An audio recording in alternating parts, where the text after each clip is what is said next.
Leveling your freezer or refrigerator is an important step to take to ensure it functions properly. Once properly unpacked, you can install the supplied casters.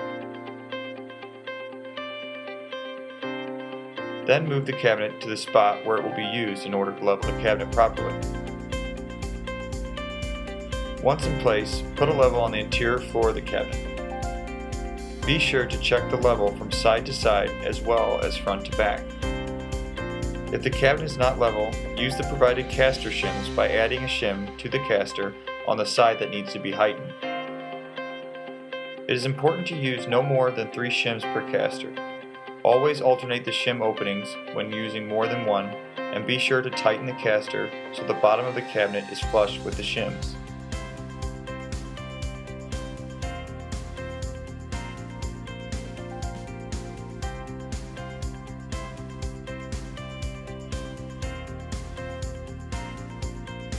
The stem of the caster should not be visible. For additional assistance or questions, please contact TRU's Technical Service Department at 1-800-325-6152.